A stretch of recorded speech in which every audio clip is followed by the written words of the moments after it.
Alpha Mizo Production YouTube channel en tu le ngai thatu te chibai vek ule April ni sari sang ni som ni le panga ania kan thu thar ngai thak tur te hi April de ruk zan la ya kan buat sai ania Manipur thu thar kan ngai thanga kan pu hne na training ground report te kan ngai thanga chumi ma chuan Rajya Sabha opposition leader Malik Kharjun Khargeyan Manipur buaina chungchang chui angiat na asoi chua tan chungchang vel hi ngai thlama sate ang Congress chief Rajya Sabha leader of opposition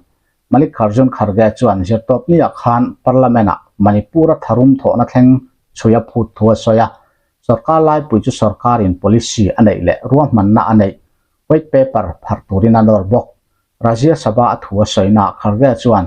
Manipur chu kumni dona buai to a sarkarin titop tura ma alak na alo chamzel ti asoi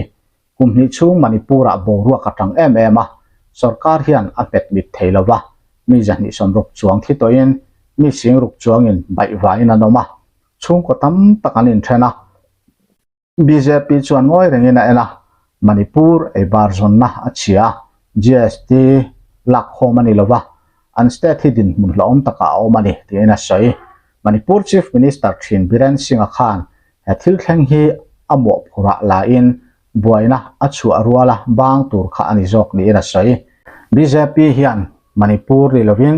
Prime Minister Narendra Modi chan turin na thoka Prime Minister hian alatlo mialowa enge Prime Minister Modi hian Manipur atlo mialo chan Manipur pumpuya buai em heti la hian pu Modi chu alakallo chuti lain rampona voi tammajina Manipur leilungero arab du mialo Rahul Gandhi chuan Manipur to ina tuar tu te koma Supreme Court just le NGO te point antlo a Prime Minister atel velo ati Congress chief yan BJP chuan Manipur muanna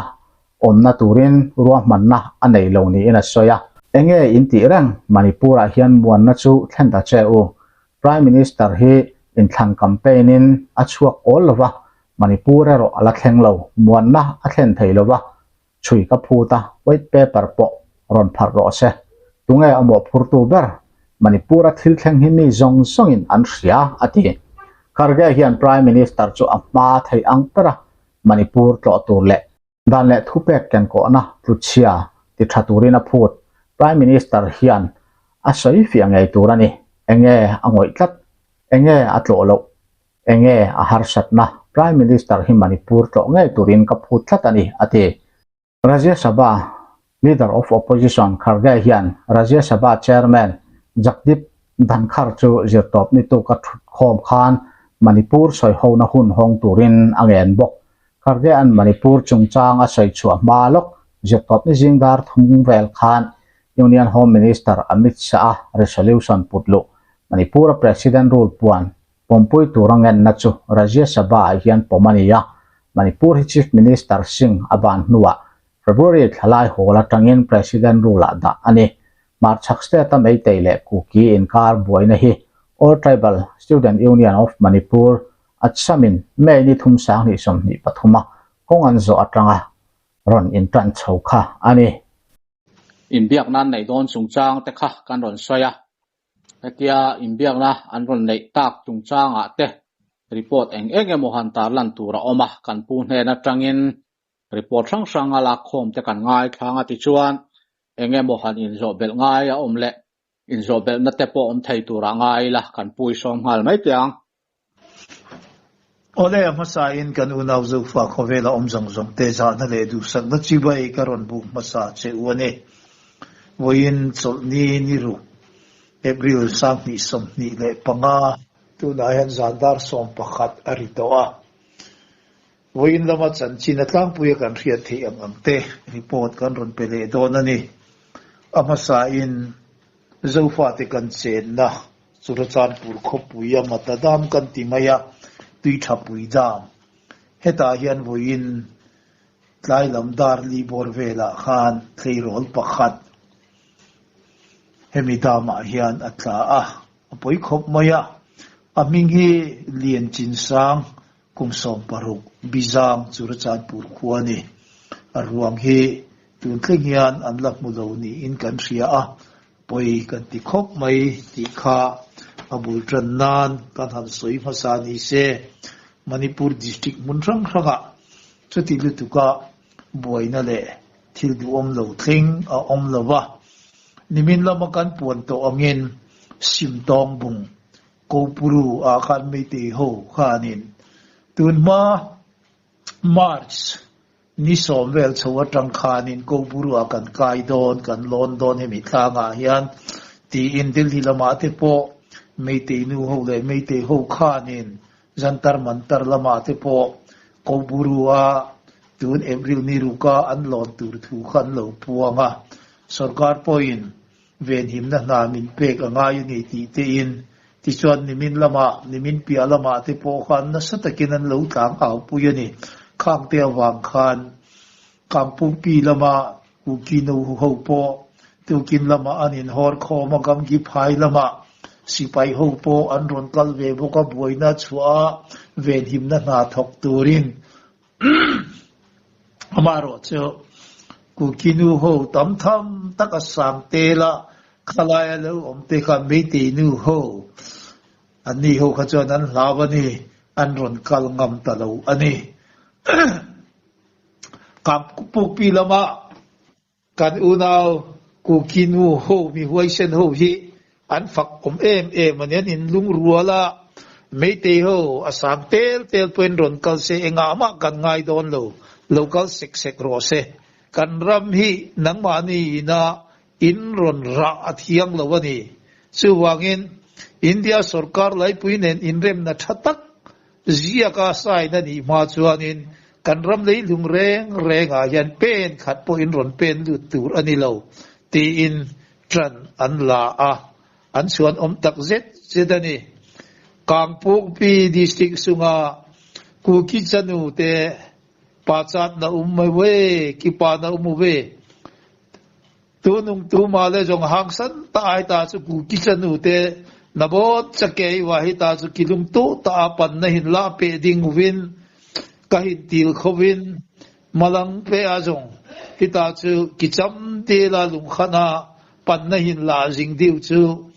ka hin nu pi ma jing win hi na bol phamong mong we ten chu la wa chuan hey nimin lama central sarkar nen Manipur boina chungchanga me teite ne na central sarkar nen in biak na turkan tia an thuthuk na tam tak point ruvel kha an soitlang ni in an soya khanga te khanin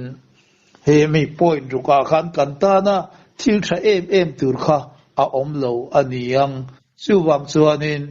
hey kan ho tu khanga wakal ti khanin an sign du lo ani ti te kha khiat ania ta chuan kan ho tu pakhat phei chuan lungpui chunga samte aloron trowa ni po tlak lama tangina ron chuaka tlang sip lampanin tui alwan le ma lo chuan mei te te nen hian kho khat tual khat ro rel na pakhat nuaya om le thei tur hianin in biak na a om to ngai lowang ti in thute asoi hialani ti te po kan riani chuwang chuanin tuna kan buaina hemi in kung kaya wakalte khang te po kha kan ho tu te jong po kha an lungrual le ani ti voi in lama chanchin riat ania hemi in biak na hian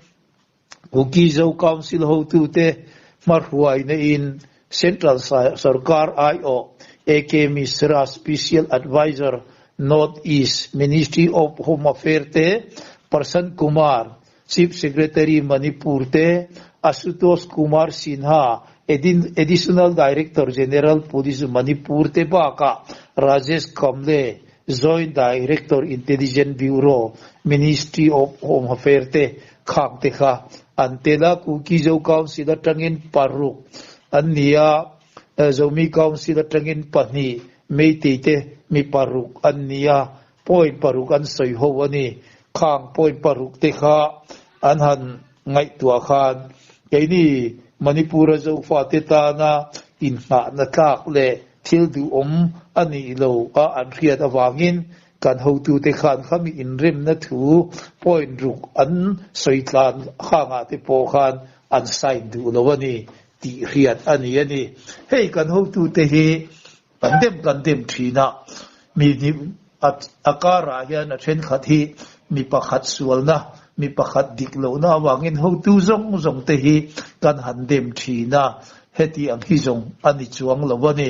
tun hun kan ton tuna kan hun ton hi hun poimo le hun serious tak mai ani awangin do or die ti huna khan kan dingani chu wangin kan ho tu te po hi an film khurin an hoisen mani chuti lain keini manipura zo fa te mi pui zong te po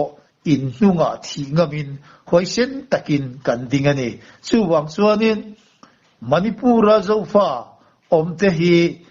mei te nen tual khat kho khat ro rel na pakhat noya to lowa separate administration union territorial with legislature hei hi kantana inrem na turkong chun chu ani hei hi ani lo chuan engdang ma inrem na tura hianin kan du lowa kan sign lo bokang tia malam zela po tran an ron lak turin ho tu te kha te na khanin kan han ngenin kan han dil ni se atha ange ti chuan hei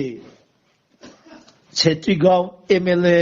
Sheikh Nurul Hassan a in Khergaon chu meite mi pui hovin an lu khunga konga hian ani hian lo be ani mela te heta hian security force te point silai na satakin an met puak ti te khiat ania a security hi mi patni an liam nge ani ti te khiat turin o omboka tin wak amendment bill kha Lok Sabha le Rajya Sabha apa se ani wangin Manipura meite pangal muslim kan titen hemian du lo zia entirnan kongzo na run puite po an nei bokani tin heiro part 2 ujok sing anti na muna KCP PWG te kem chu security force te police ten anvati chiat saka silai ral thuam tam takan manani hengan silai man te zinga hian 7.62 SLR te 12 organ te pistol te le silai mutam tham tak bom te nen engemo ral thuam se khang kha anman ba ka lirthei ke pali nei po Toyota Safari pakhat le Gypsy pakhat anman nge ti te kha fiat turin a ombokani ti chuan thildang han soitur vak chu a omlawa hei voina chuanin munrang ranga te po mi ti ram noi mi anman ti te po kha fiat turin a ombokani ole kha jong kha Manipur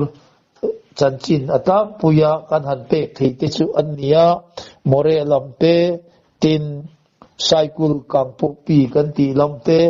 lamka Churachandpur kan ti lamte munrang khanga buin ni a chuan chutianga thil du omlo tling a omlo wani ti kha voina ta na Manipur report a tlak puya kan han pek thei te chu an ni ole abeng wa alo bom hlein ka khia a hey kan lo soi trina ka nem ngai hina ve a tung te wang chuan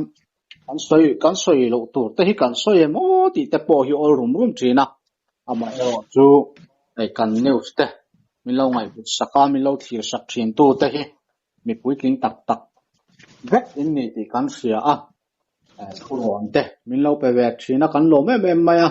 heng te wang hian ke ni po kur na te min pe a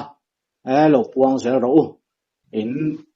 mu dan te in lo thir ve dan te po kha ke ni tan thil tha tak kan zela atang kai em thina ni chu wangin nang ba ni na in thir dan sim buai na kal vel dan te buai ra tang news la mai ngai lo kan ya ti po hi mi tam tak inoma chung ta chuan in thir ve dan te in lo ngai dan in soi te hi adik ba ka kan lo sot pui em thina nia ti te anom thina khang te wang te khan phur na min ron pe thar thina chu ti la ra chuan kan phur lu tu khian kan soi lo tur te kan lo soi anga ti lo na te kan nei thina mi han lama te po kan soi ang khan in biak na te an han nei anga engemaw ti hian pa ta na thil poi deuh khleng thei tur ang zong te hian thutluk na te hin lo siam pal mai ang ti lo na te kha kan lo nei lian ve em em a ma seng in chu tiang eng ma lo chuan zo fa te in pum khat takin thu khat vuain ti khan in biak na do kan an han kil tang theya alomon lein ka hria hei hi abul tan na chau ani rualin ato thlenga in lung rual taka thu khat vua an tan tan thap pero apoi mo hle do na chuti rual chuan ka kan puina soyang khan in biak na ten han nei ta a keini zo fa te lam chuan in ati ra tanga an be seile an demand union territory with legislature ti rural na fan union territory ma nia rural khoran nei kha an phut berania chumi min pelawani chuan engma thil dang in rem na kong kan zo theilo ti kha an thu ro lum alani ta zel maya amei tei lampang hi chu an thil phut te hi an ti dang lama tin han phut vak tur le an ni tan hi chuanin han soi tura hi atam lo viau ni te po hian alanga a chan chu buaina siam masa tu an neya tin kha kan video masa te po kan lo soi to ang khan pi bread dai te po mei tei arab bai tengol te hi buaina ti chuak tu le in do na tan chuak tu an ni ti thuan soi ringot po arab bai tengol ho chuan an hoe me ma tu soi te sut le turin ti khan an ti ya anin le lo te kalchilin tiang khan an vo le ania buaina an ron chok chuaka an tum ber zo ka chu kan hravek to a zo fa te chen naram hi lua la na an om mun chep lutuk in son thol kha an du ani ber maya amai ro chu kan hriat thau angin zo fa te hi british laya british in min opa chu ta tang chuan british kut noya tanga india kuta kanom ta ka khan bangladesh ate myanmar ate mizoram ate tiang ang khan in op aol samjok nan mun sang sanga zo fa tlang khata tur ni chi kharam sang pathuma min han ta ta dei maya chung te wang chuan tun din mun hi kan thleng chhowania amai ro chu tribal kan ni ang le nam hnuai hnung jok kan ni angin enge ni kung bik na du sak bik na thil tam tak kan neya chung ang thil te ni awang chuan tu na hian mei te ho hian adalang tak chuan manipur tribal te omna zofa te chen na hian in le lo pon nei theilowa raman nei theilowa sum don na thil po an khoi theilo chu tiang chu ani tlat sia wangin an tan zofa te chen na rama mahalla aboi thak box sinen an du na nang hi chuan mi chua ti chuan an chen na ram chu sakha an tum ni per in alanga chu an ron chat chan ni ber in alanga ma se hetia anga zofa te an ayan lo tran thei si le chak lo zok an ni tak zel si a chuan laman siam ko en siam ko ya tun hun hi kan thleng ta ni ya an ni hi chu a enga po lo ni ta se poimo ber zok chu zofa te lampang hi ke ni na kan ngai poimo zok chu ni chu ti lai ka ra chuan central tan po hian ro re hi a har savio don ti hi chiang reng maya tu na hian eng ang in rem na nge min siam pui an tum ti po hi chiang taka soya om lem lova ama anga ram hi an lo nei to sa anga ral muang taka om le turin a mei tei lampang po an ma ni ram china zofa te po an ma ni ram china ama an manga thatte te om le tura in rem na siam pui an tum ni ber hian alanga ma se chu zofa te nan du ta si lova hetiang ali tak sia chuan eng angin nge central hian ro an ron rela eng in rem na nge min ron si mu le ang ti la ya te tin zofa ten ro rel na fan yuti an phu thi an mulawani si chuan eng in rem na ma kan pom don lo an ti tlat sia hemi konga hian eng angin nge central hian ma aron la ka irin ral thuam len te hian mizoram ram buai lai ang mai khan an du emo du lo emo soi khom te nei hian tiang ang chuan ma hian run lavak mai angem ti te pawh kharil ru a oma helaya an chet thei dan ni alang I lo thlir ve dan a khabin han thil lakavan tu em hei central po hian Manipura zo fa te kan chen dan kan chen na rama kan ro in rel dan la ro in rel lo kan ni dan te tin British hun la ya tang to da ya me te te ne na kan ka ra hianin ramri min lo kham sak to heng zong te po hi an rifai vika hei tu na in biak na kan han tran po hi me te ho chuan tu na an thu soi ho na atanga kan riat da na chuan tu na central ina in biak na nei tur atia din hiam min han ko wa hian a eng ber hi nge soitan theina tur kan ne ya eng in rem na nge kan soi tur enge kan soi tur ber kan point enge ni do te an tia chu tiang chon me te ho po hi an buai le ani thu thuk na chu tiang khat in rem na siamang tia a thu han soi po hi an ni tan po hin thil a hau tak riau to ni in a hiat the na chin a om boka chu ti lai chuanin hei me te ho an thu soi tlan na an ho tu te a kan han riat pakhat chu me te te ril ru put dan hi a tha to lo te a heti hian an soya Manipura zofa kuki zofa te an chen na district panga zong hi thil om dan hi terrorist occupied district ani anron tileta ani chu hey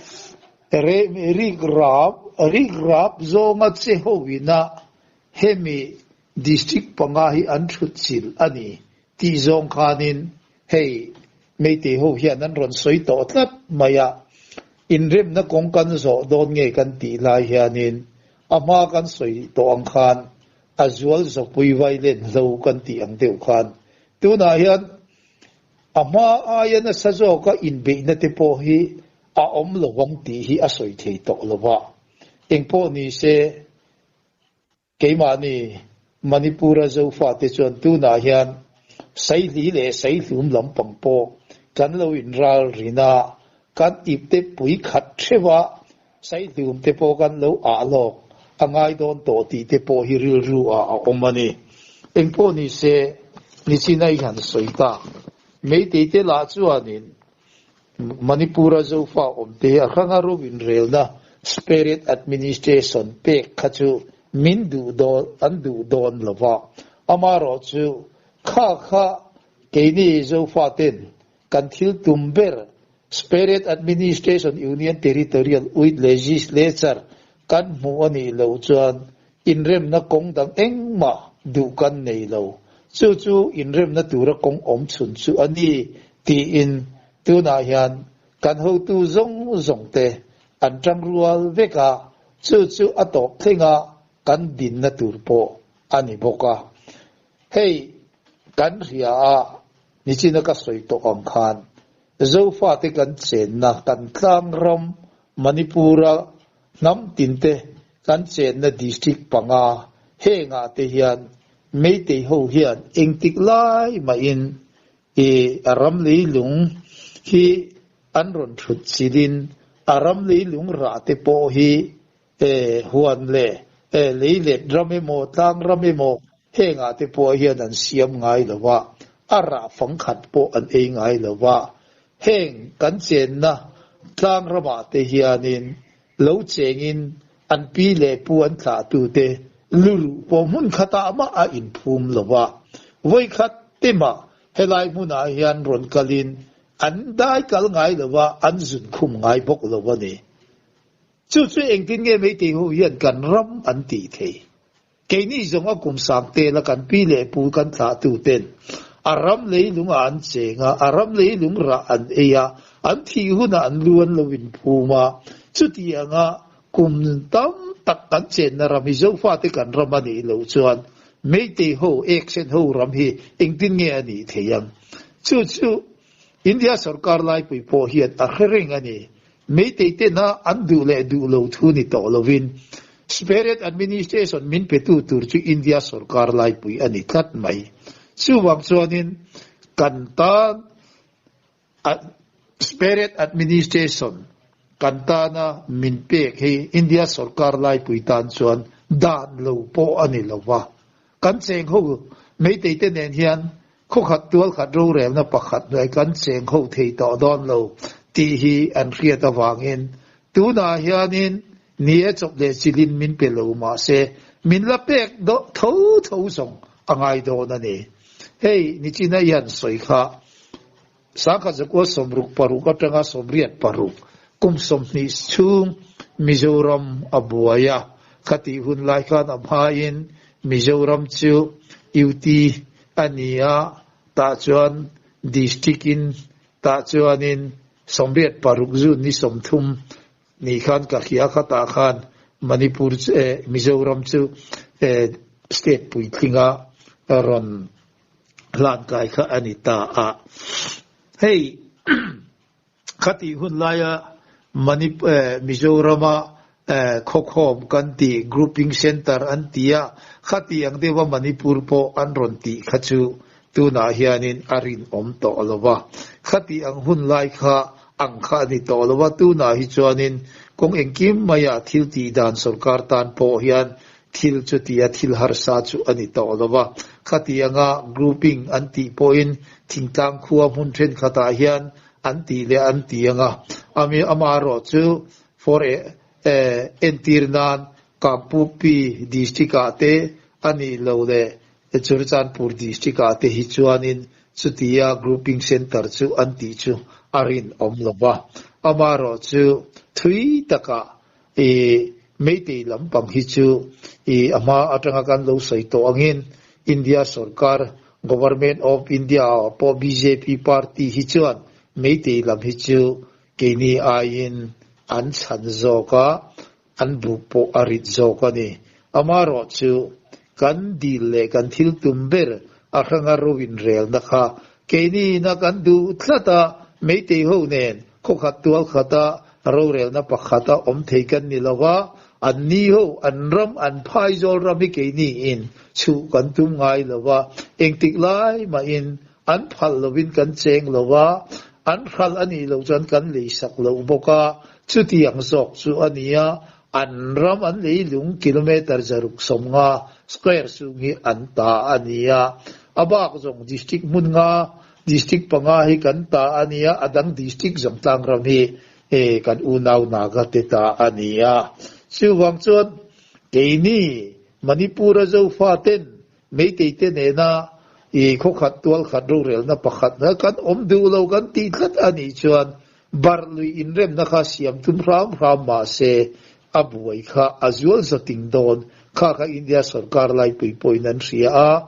thil anti dan zong hi India sarkar lai pui poin UNO lama te po a invent reng kha angaya diklo taka khatia min ti ani chuan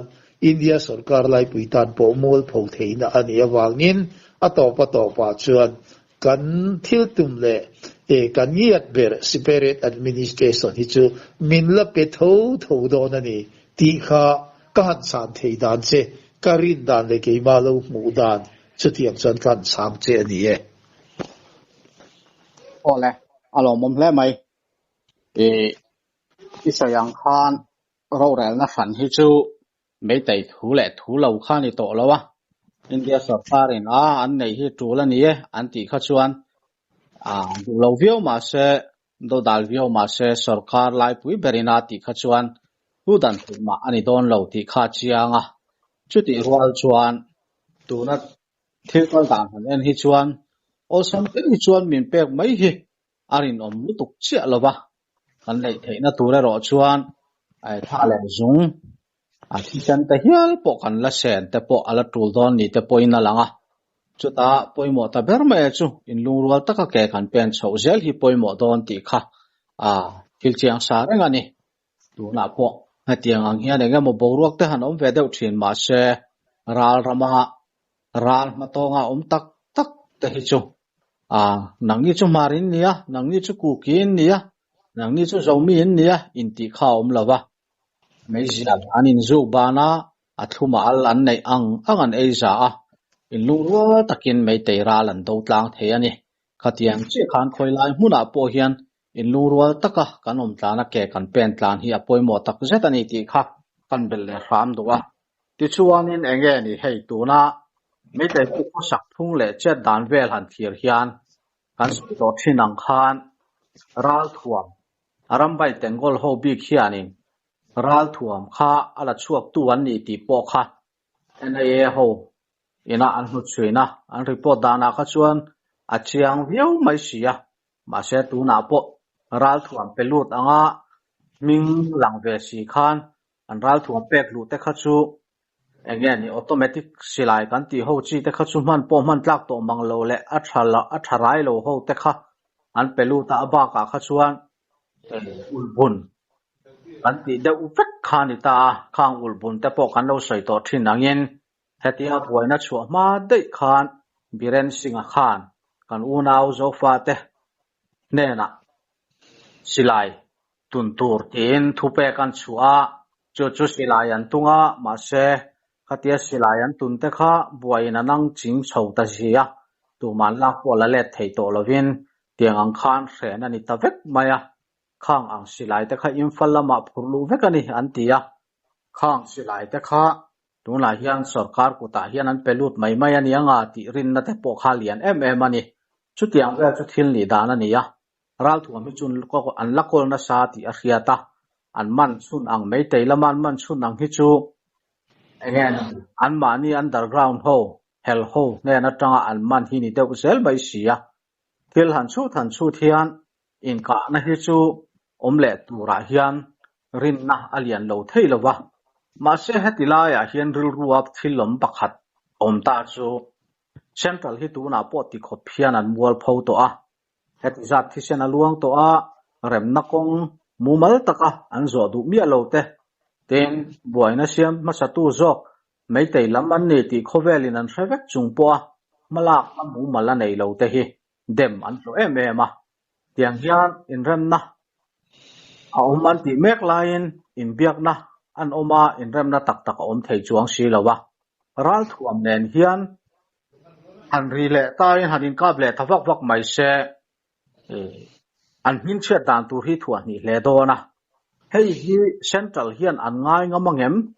enge poisalem lo hian an kaltlang pui le an kaltlang tir le mai du zo ka ngem ti la ya po hi chut tham ma om viawin ka hria a in rem na kong an zo a in rem na an ti fel the ani si lo hi chuan in nge pilakal zelang in ka na ba khi thil thleng le tu om thei tur hian a lang to box si lawa helai bor a hi kriat thiam har sa viau maya a top khana ni performing helai chhovel bor a hi lo thlir dan hrim kha a zaw deuh hek point min han soi sakla ti chuan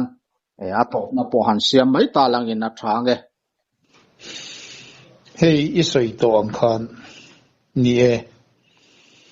arambai tengol hovin an silai lu chua khang te kha chu eng tham vak ma voin ni tling hianin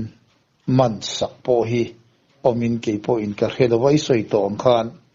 sam ni som ni pathum February ta kha ni in ka hria a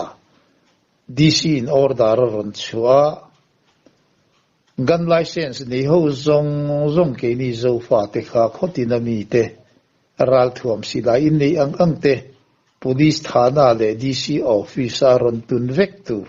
antia khata khanin khang zong kha an tung vek kha ania khang kai soi to khan infal laman furta vek kha ania khang te kha khongai an da ta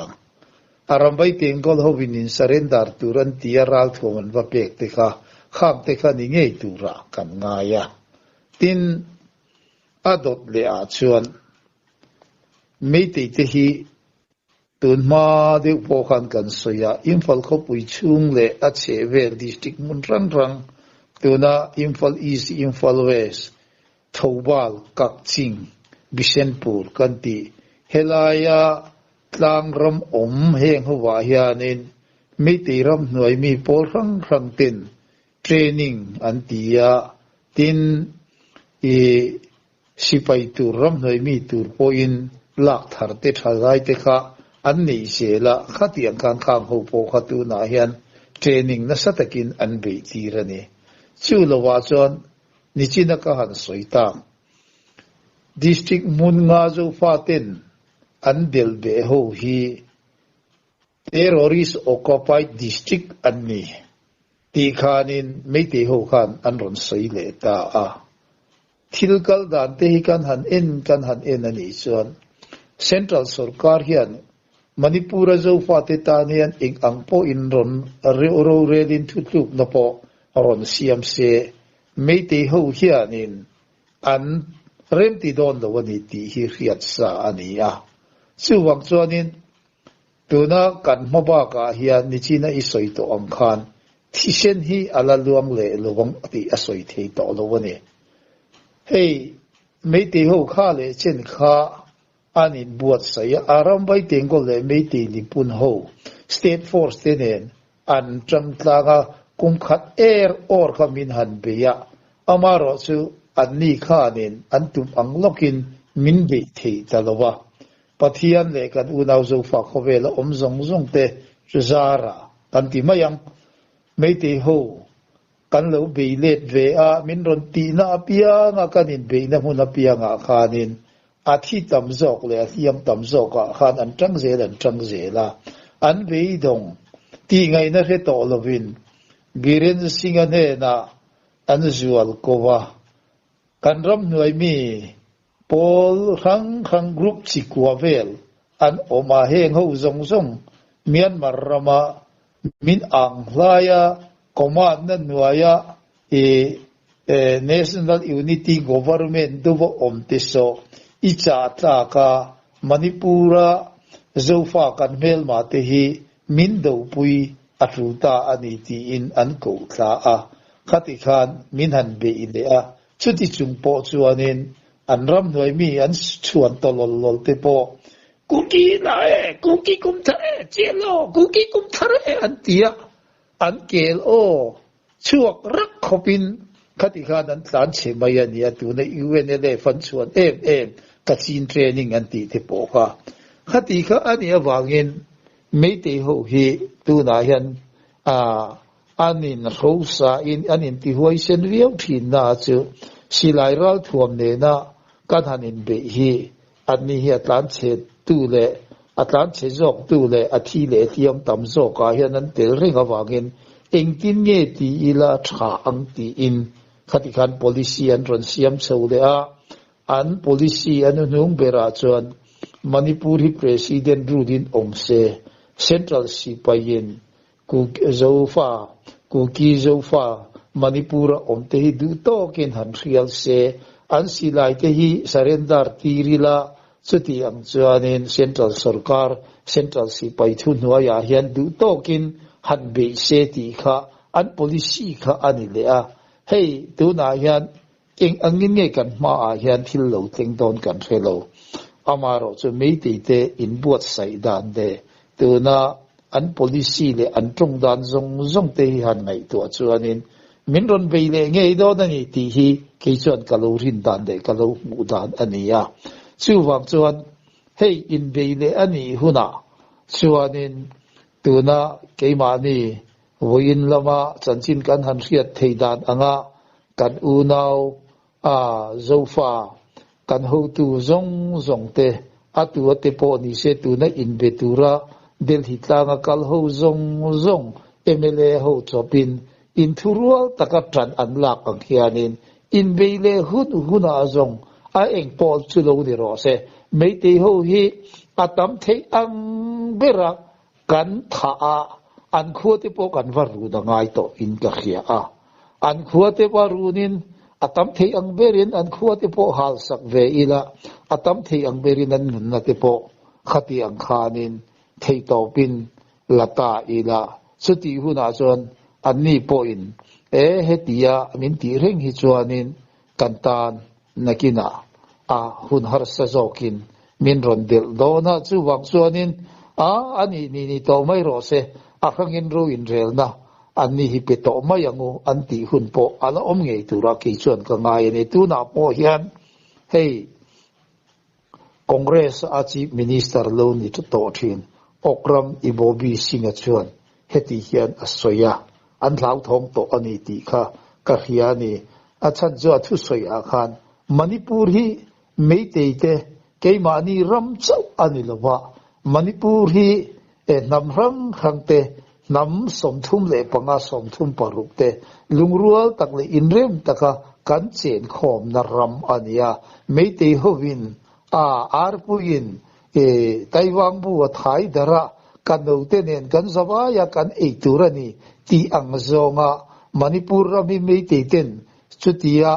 kan keima ni tan chawa kan huala khatianga ani tu kan ni tia kan in hau big zong kha khachu thil dik tak ani chuang lo kumrei tak kumtam takatranga nam somthum panga somthum paruk vel te rei tak lo cheng khoma lo eisa a lo omtang kan nia meitei hovin hetia kan sakei sahau mai hi chu adik big lawani ti hoi zong khan ibobi singapore khan aron soi nge a chutiang chu nia kan malama hian thil engtin nge ronin her chuak chho zelang ti ero zong chiam tak le dik taka han soi ngai na om lawa amaro chu tuna meitei hovina an thu soi dan te an ti mangte heng te hi kan han enani chuan tuna hi chan mi pui tam zok hianin keini zofa manipura omte hi min ron beile tur hianin eril ru an neya anin sing samek bokani ti kha kalo mu dan de kalo rin dan ania chuwang chuan tuna hian keini manipura zofa kuki mar paite gangte zo simte athankhal azomi a engpo ni ila kan lovin ral rina kan sai lum te po ikte pui khat khata kan lo a kan sai ru kher te po asper turte nen lama kan lovin ngai tu a tran kan lo la ka kan lovin ral rin apoi mo in atrulani ti kha kathu top na ni se engpo ni se hei kan sei fo to thin angin leilung hilal pa ta ani a achunga om zong ne ti ani a pathian thu lovin engma thil hi a om ngai chuang lova pathianin engkim hi a ria a keini manipura zofa om zong te inrem tak le lungrual taka kan omani chuan kan zinga pathian po atel ve anga pathian ro rel theina turin le pathiani na min tran pui theina tur chuan keini ho po lungrual taka kan omanga yani sewangin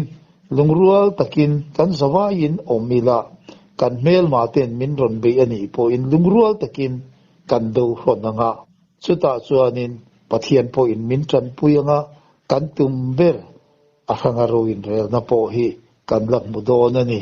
chumi ni theitur chuanin pathian du zonga kan oma kan rilru kan ngai tu na te po pathian du zonga ngai tu na thiang him tak nen unau kan ni anga kanin mangai tona kanin ngai poimo tona lungrual taka kan tran thlan kha atrulani ole kha zong kha zanina kahan soi theite ni se chanel lo ngai tatu kan unau zo fa khowela omzong zong te mang tha u kalome